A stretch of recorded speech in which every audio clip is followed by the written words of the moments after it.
Hello friends, welcome you all my YouTube channel Automac engineer channel पर आप सभी का मैं एक बार फिर से स्वागत करता हूं। तो आज की इस वीडियो में मैं डिस्कस करूंगा 20 मोस्ट इम्पॉर्टेंट जीके के क्वेश्चन। ठीक है, जो पूछे गए थे lecturer of school new history के एग्ज़ाम में। ठीक है, और ये जो एग्ज़ाम है ये हेल्ड करवाया गया था 16/8/2020 को, और कंडक्ट करवाया गया था Himachal Pradesh public service commission Shimla की तरफ से। ओके, तो एक मोटिवेशनल थॉट के बाद वीडियो को शुरू करते हैं। मोटिवेशनल थॉट ये रहा, पहले आपको खुद के कमिटमेंट पूरे करने हैं। ठीक है, जब आप अपने खुद के कमिटमेंट पूरे नहीं कर पा रहे हो तो दूसरों के दिए हुए कमिटमेंट क्या पूरा करेंगे। ओके, चलो अब वीडियो को शुरू करते हैं। पहला क्वेश्चन पूछा गया है, सुकेती झील हिमाचल प्रदेश के किस जिले में है। सुकेती झील हिमाचल प्रदेश के किस जिले में है। तो इस क्वेश्चन का राइट आंसर हो जाएगा ऑप्शन नंबर सी।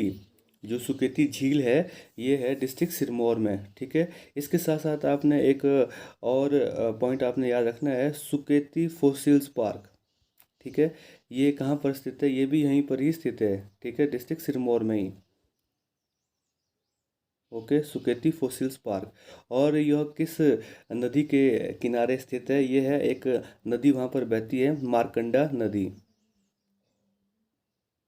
ठीक है, मारकंडा रिवर वहाँ पर बहती है। तो ये जो सुकेती झील है और जो सुकेती फोसिल्स पार्क है ये मारकंडा रिवर के नज़दीक है। और एक आपने फेयर याद रखना है, मारकंडा फेयर। ठीक है, एक आपने फेयर याद रखना है, मारकंडा फेयर। अब आप ये भी बोलेंगे कि भाई जो ये मारकंडा फेयर है ये भी डिस्ट्रिक्ट सिरमौर में ही लगेगा अगर वहाँ पर मारकंडा नदी आ गई। नहीं, ये आया डिस्ट्रिक्ट बिलासपुर में। ठीक है, जो ये फेयर है ये मनाया जाता है डिस्ट्रिक्ट बिलासपुर में, मारकंडा फेयर। ठीक है, अब देखो दो कंफ्यूजिंग क्वेश्चन हो गए हैं। मारकंडा जो रिवर है वो बहती है डिस्ट्रिक्ट सिरमौर में, और जो मारकंडा फेयर है ये लगता है डिस्ट्रिक्ट बिलासपुर में। तो कंफ्यूज नहीं होना है, आपने याद रखना है। बढ़ते हैं आगे नेक्स्ट क्वेश्चन की ओर। क्वेश्चन नंबर 2, तांतगिरी जलधारा किस नदी की सहायक है। ठीक है, जो तांतगिरी जलधारा ये किस नदी की सहायक है। तो इस क्वेश्चन का राइट आंसर हो जाएगा option number B, Ravi river की।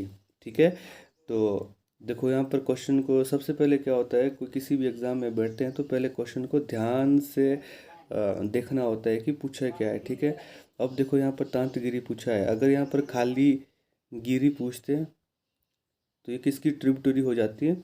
तो ये गिरी नदी हो जानी थी ट्रिब्यूटरी यमुना रिवर की।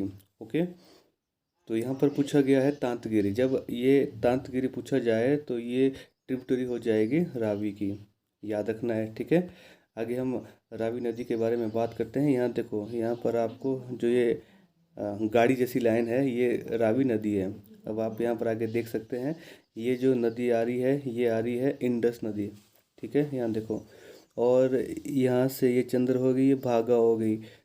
ठीक है, और यहाँ देखो, यहाँ ये मिल रही है रावी नदी, किस नदी में मिल रही है, ये मिल रही है चंद्रभागा नदी में। और यहाँ से आ रही है सतलुज नदी, और सतलुज नदी भी किस नदी में मिल रही है, ये भी मिल रही है चंद्रभागा नदी में। ठीक है, तो याद रखना, ये मत सोचना कि भाई जो सतलुज नदी है ये डायरेक्ट सिंधु नदी में मिलती, नहीं।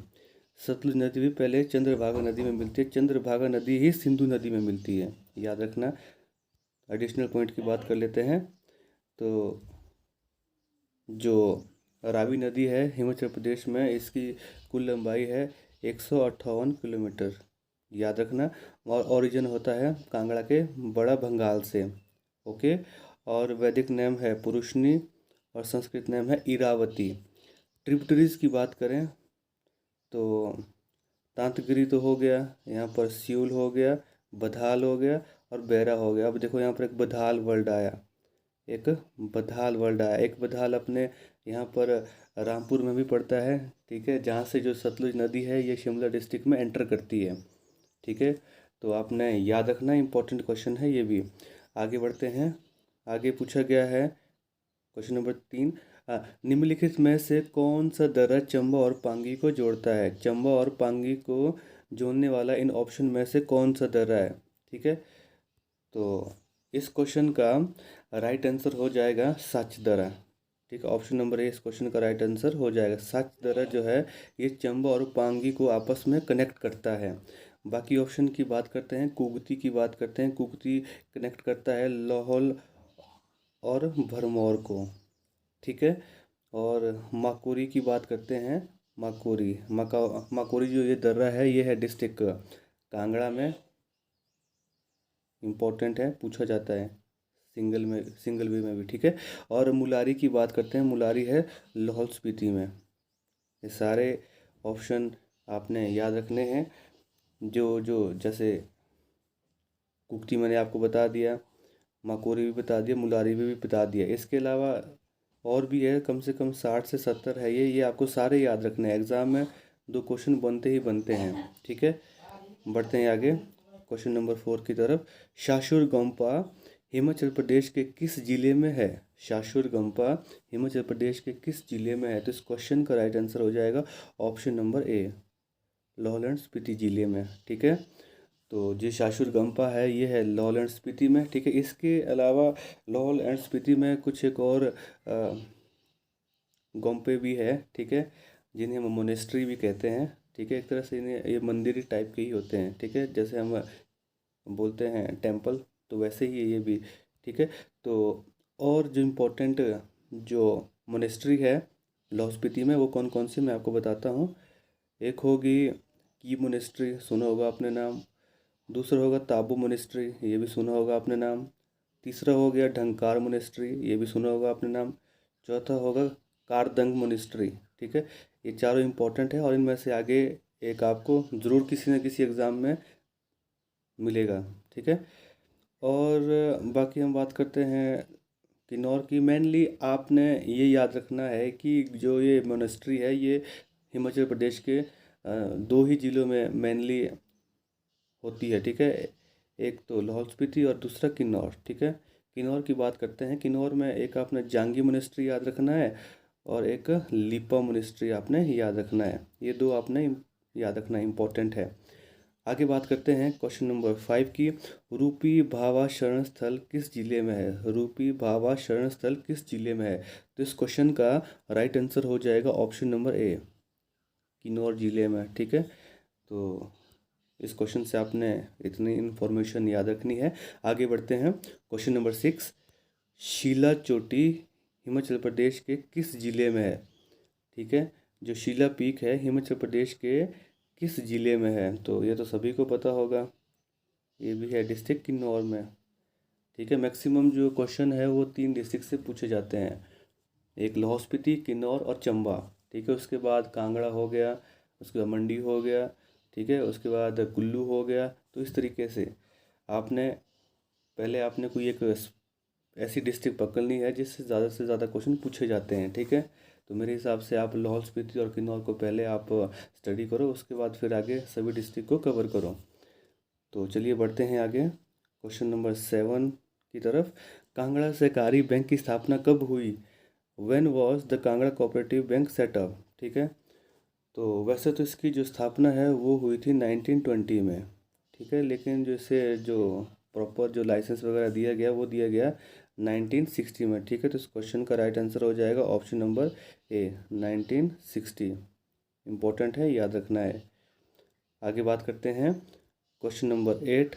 मनाली में डूंगरी मेला किस महीने लगता है? ठीक है, ये भी आपने सुना होगा। पिछली जो लास्ट वीडियो थी मेरी, तो उसमें पूछा गया था कि जो हिडिंबा माता टेम्पल है वो किस स्टाइल में बना था, किस शैली में बना था? तो वो बना था पैगोडा शैली में।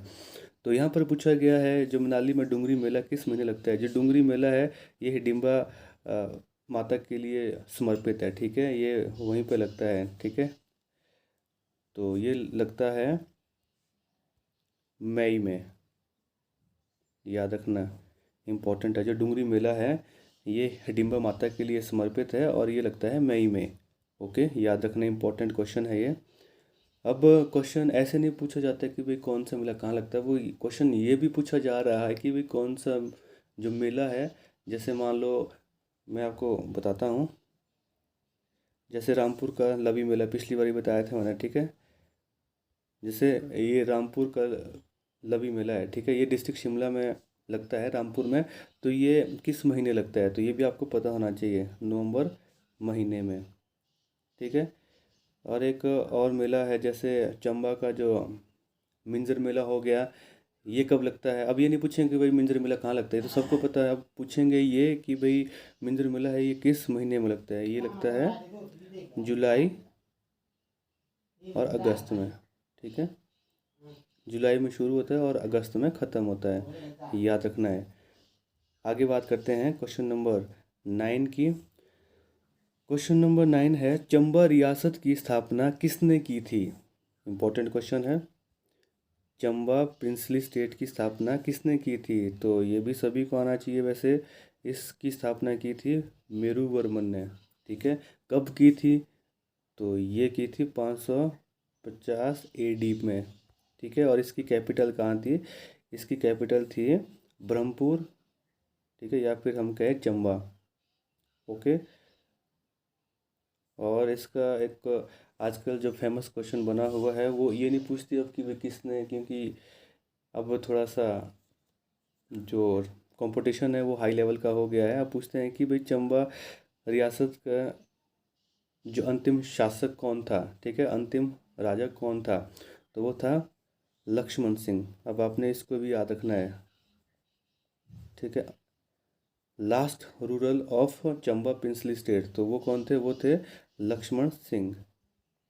इस क्वेश्चन को भी आपने याद रखना है।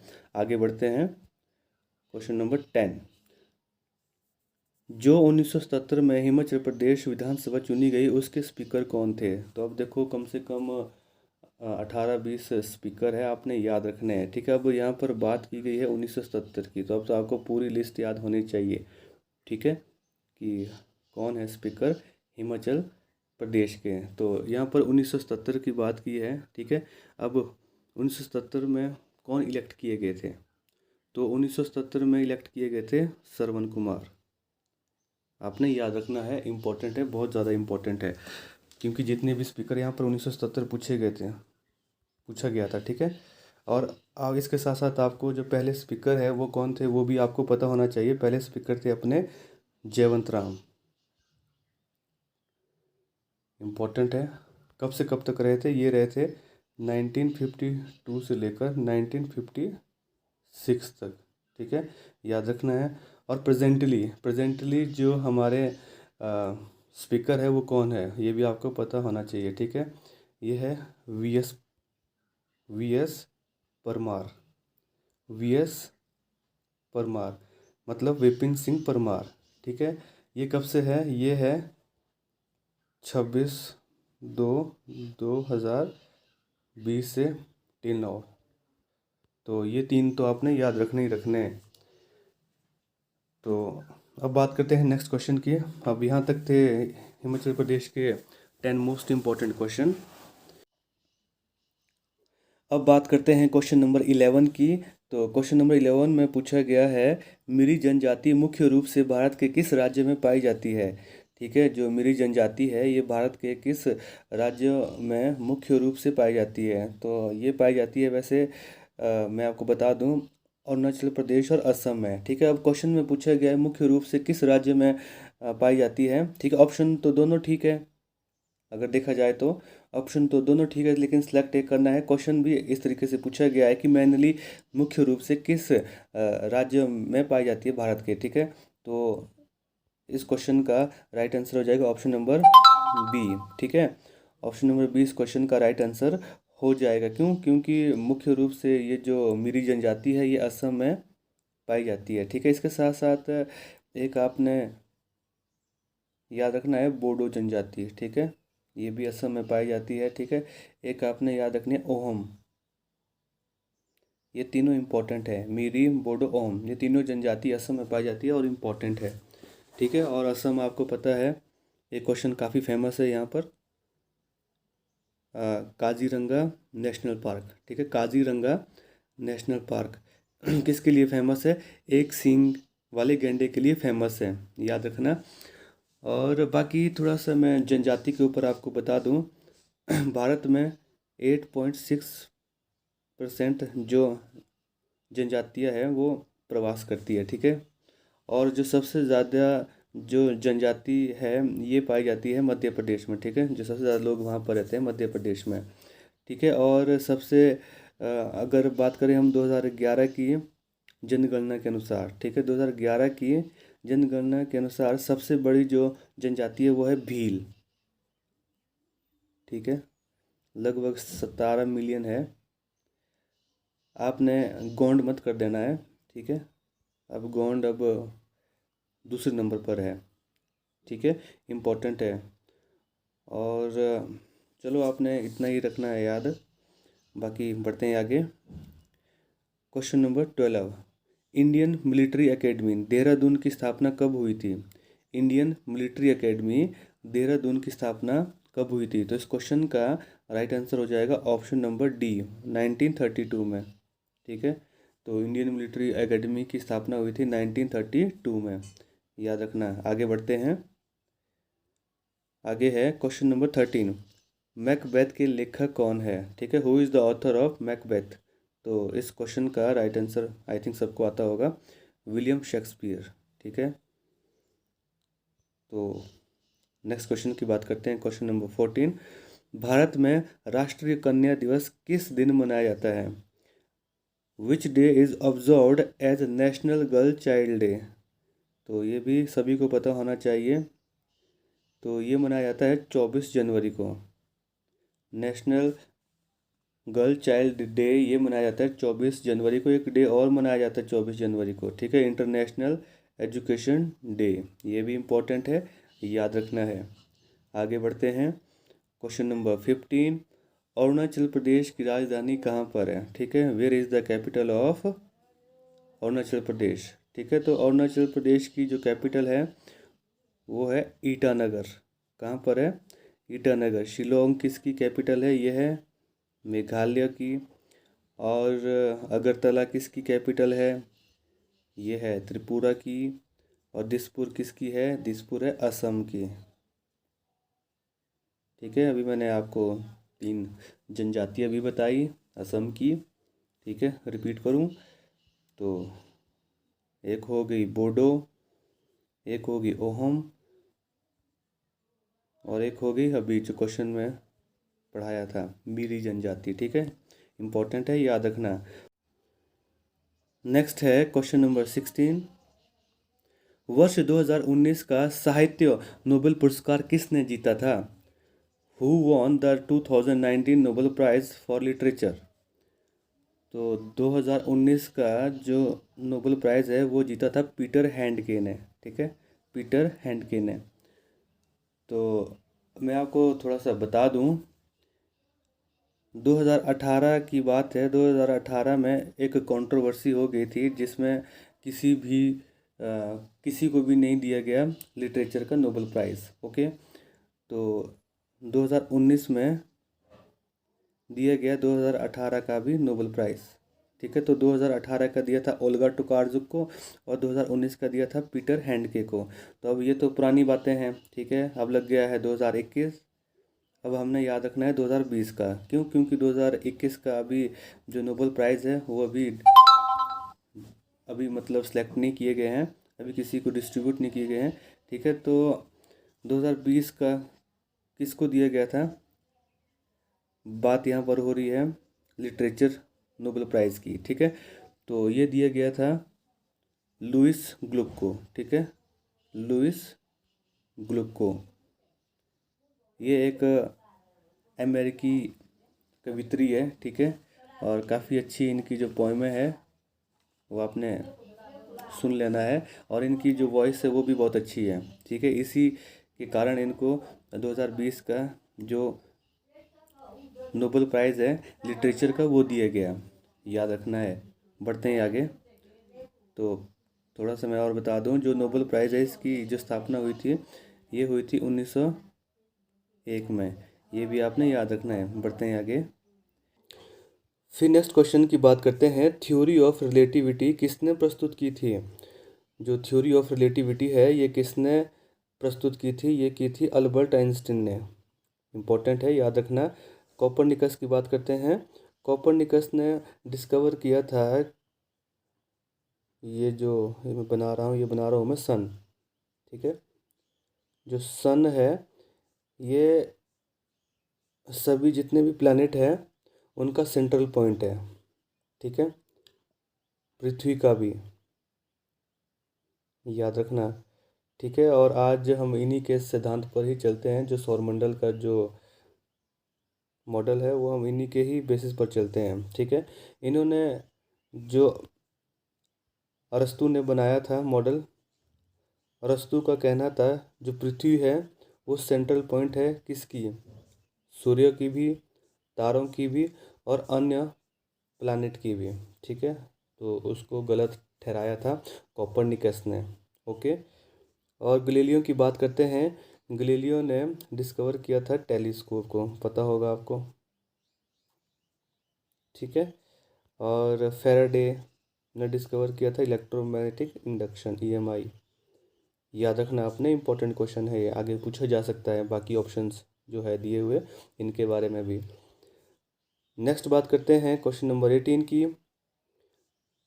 विश्व पर्यावरण दिवस कब मनाया जाता है? तो आज है 8 तारीख, 8/6/2021। ये जो पर्यावरण दिवस है ये मनाया जाता है 5 तारीख को, ठीक है, 5 जून को। तो अभी 3 दिन पहले ही मनाया गया है, ठीक है। तो इस क्वेश्चन का राइट आंसर हो जाएगा 5 जून। इम्पोर्टेंट है। और इस डे के साथ साथ अब थीम भी पूछी जाती है एग्ज़ाम में। तो इस डे की थीम क्या थी? तो वो थी इकोसिस्टम रिस्टोरेशन, ठीक है, इकोसिस्टम रिस्टोरेशन, याद रखना है। आगे बढ़ते हैं क्वेश्चन नंबर 19 की तरफ। भारत में सबसे पहले नेशनल पार्क कौन सा है? मतलब भारत का सबसे पहला नेशनल पार्क कौन सा है? तो ये है जिम कॉर्बेट नेशनल पार्क, ठीक है। तो ये कहाँ पर है? ये है उत्तराखंड में। और ये कब बना था? ये बना था 1936 में, याद रखना। बाकी ऑप्शन की बात करते हैं। हजारीबाग नेशनल पार्क ये कहाँ है? ये है झारखंड में। सिमलीपाल नेशनल पार्क ये है उड़ीसा में, ठीक है। और दाचीगम नेशनल पार्क ये है अपने जम्मू एंड कश्मीर में। आगे बात करते हैं आज की इस वीडियो के अंतिम क्वेश्चन की। Question number 20। निम्नलिखित में से अमेरिका के किस राष्ट्रपति ने 2 से अधिक अवधि में सेवा दी है, ठीक है, अमेरिका को? तो आपको पहले ये पता होना चाहिए अमेरिका में जो राष्ट्रपति है, जो जैसे एक कैंडिडेट है, तो वो सिर्फ 2 बार ही अपनी लाइफ में राष्ट्रपति बन सकता है, ठीक है। जैसे बराक ओबामा थे, वो 2 बार ही बने और उसके बाद फिर वो राष्ट्रपति वहाँ पर नहीं बन सकते हैं। लेकिन यहाँ पर क्वेश्चन में बताया जा रहा है कि ऐसे कौन से राष्ट्रपति हैं जिन्होंने 2 से अधिक बार सेवा दी है, ठीक है। तो वो थे, ऑप्शन नंबर डी इस क्वेश्चन का राइट आंसर हो जाएगा फ्रैंकलिन डी रूजवेल्ट, ठीक है, फ्रैंकलिन डी रूजवेल्ट। तो बाकी ऑप्शन की बात करते हैं। जैसे जॉर्ज वॉशिंगटन है, तो ये थे पहले राष्ट्रपति अमेरिका के। और अब्राहम लिंकन की बात करें, पिछली वीडियो में इनके बारे में बताया था। इनकी ऑटोबायोग्राफी आप ज़रूर पढ़ें, काफ़ी फ़ायदा मिलेगा आपको, काफ़ी मोटिवेट होंगे आप, ठीक है। तो जो ये अब्राहम लिंकन थे, ये थे 16वें राष्ट्रपति, ठीक है, अमेरिका के। और जॉन एफ कैनेडी की बात करें, ये जो जॉन एफ कैनेडी है, ये थे 35वें राष्ट्रपति, ठीक है, 35वें राष्ट्रपति थे ये, याद रखना। और प्रेजेंट के राष्ट्रपति कौन है? प्रेजेंट के राष्ट्रपति है जो बाइडेन, ठीक है। किस पार्टी से बिलोंग करते हैं? डेमोक्रेटिक पार्टी से। और उपराष्ट्रपति कौन है अमेरिका की पहली? तो वो है इंडियन मूल की कमला हैरिस। तो इतना आपने याद रखना है, ओके। तो ये थे मोस्ट इम्पॉर्टेंट 20 क्वेश्चन जो पूछे गए थे lecturer of school new history के एग्ज़ाम में, ठीक है। आगे वाले एग्ज़ाम में भी ये क्वेश्चन रिपीट हो सकते हैं। तो आप जितनी भी मैंने अभी तक वीडियो अपलोड कर दी है, उन वीडियो में जो भी क्वेश्चन अभी तक बता दिए हैं, उन सभी क्वेश्चन को आप रीड करो उनको, ठीक है। सभी क्वेश्चन इंपॉर्टेंट है और आगे आने वाले एग्ज़ाम में पूछा जा सकता है। अब आपको पता है कि जो जीके जो सिलेबस होता है, जीके जो पढ़ना होता है, बहुत वास्ट सिलेबस होता है। तो यहाँ पर मैं वही क्वेश्चन आपको बता रहा हूँ जो प्रीवियस एग्ज़ाम में पूछे गए हैं और आगे वही रिपीट होते हैं और उनसे मिलते जुलते क्वेश्चन रिपीट होते हैं, क्योंकि मैं आपको हर एक क्वेश्चन को एक्स्ट्रा फैक्ट के साथ बता रहा हूँ। ओके, तो मिलते हैं नेक्स्ट वीडियो में। ठीक है, ओके, थैंक यू।